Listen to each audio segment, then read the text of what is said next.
আসসালামু আলাইকুম প্রিয় বন্ধুরা, আজকে আপনাদেরকে দেখাবো নদীর মাছ, নদীর চান্দা মাছ বলেই আমরা এটা সুন্দর করে কিভাবে অতি সহজে ফ্রাই করে খাওয়া যায়। আপনার খুব সহজে এই রেসিপিটা আপনাকে আজকে শেয়ার করব। তো আশা করি আপনারা সবাই ভালো আছেন। আমার শুরুতেই বলতেছি, আপনাদের কাছে অনুরোধ থাকবে আমার ভিডিওটা অবশ্যই সাবস্ক্রাইব করবেন এবং শেষ পর্যন্ত দেখবেন। আশা করি আমি আপনাদেরকে ভালো কিছু উপহার দিতে পারবো যদি আপনারা সাবস্ক্রাইব করে আমার পাশে থাকেন, আমাকে সাহস দেন। তা শুরুতে কিছু চান্দা মাছ নিয়ে নিলাম, আমার আগেই কাটা ছিল।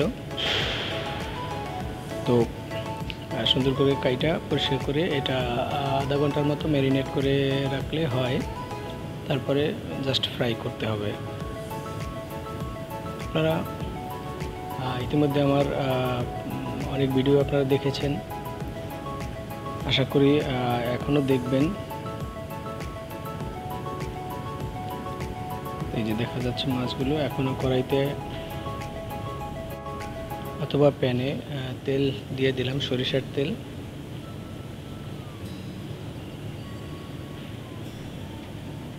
তেলটা গরম হয়ে আসলে হালকা এই যে মাছগুলো আগে ম্যারিনেট করে রাখছিলাম মশলা দিয়ে, হলুদ, মরিচ, সামান্য মশলা। তেলটা গরম হয়ে গেলে আপনি এটাকে যখন ফুটে আসবে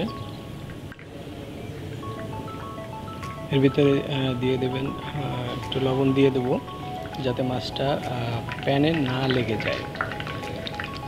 এই যে সুন্দর করে মাছটা এখন ছেড়ে দেওয়া হচ্ছে।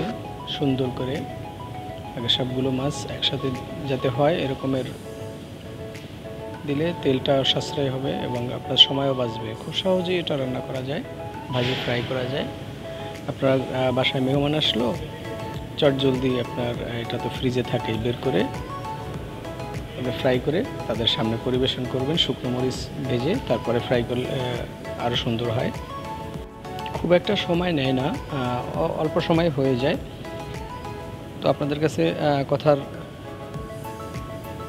মধ্যে ভিডিওর মধ্যে যদি কোনো ভুল ত্রুটি থাকে অবশ্যই আপনারা আমাকে করে দেবেন, ভুল কমেন্টস করে জানিয়ে দেবেন। ভিডিওটা দেখলে সম্পূর্ণ কোথায় আমার ভুল আছে একটু বলবেন কাইন্ডলি। আমি অনেক কষ্ট করে আপনাদের জন্য ভিডিওগুলো তৈরি করি। আসলে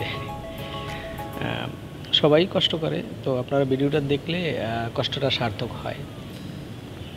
তো মোটামুটি এটা যখন দেখবেন কালারটা একটু বাদামি কালার হয়ে আসবে, মিডিয়াম আছে এটাকে ফ্রাই করতে হয়। যখন দেখবেন যে বাদামি কালার হয়ে আসছে তখন এটা পরিবেশনের জন্য তৈরি হয়ে যায়।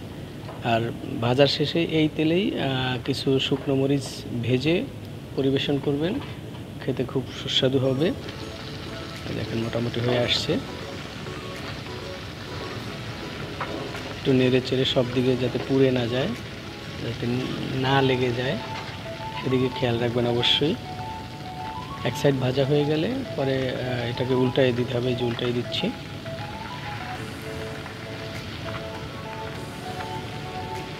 এভাবে একে একে সবগুলো উল্টাই দিলে হয়ে যায়।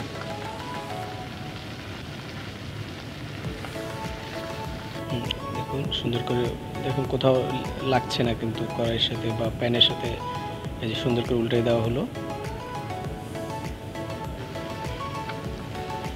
তো আপনাদের কাছে আমার আবেদন থাকবে, আমার ভিডিওগুলো অবশ্যই দেখবেন, সাবস্ক্রাইব করবেন। আমি নতুন আপনাদের মাঝে, এই চ্যানেলটাও নতুন। আপনারা যদি ভিডিওগুলো দেখেন এবং সাবস্ক্রাইব করেন আমার চ্যানেলটা গ্রো করবে, আমার খুব ভালো লাগবে। আপনারাও ভালো ভালো ভিডিও পাবেন। আমি চেষ্টা করব আপনাদেরকে সুন্দর সুন্দর ভিডিও দেওয়ার জন্য।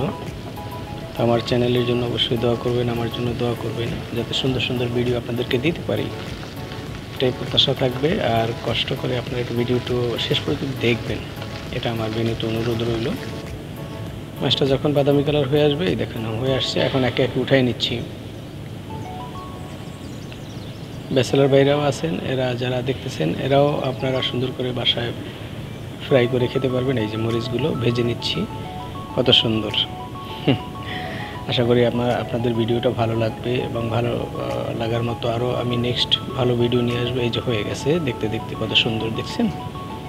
আপনারা গরম গরম খেয়ে নেবেন এবং পরিবেশন করবেন।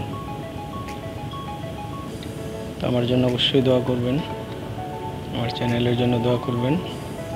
আল্লাহ হাফেজ, ভালো থাকবেন।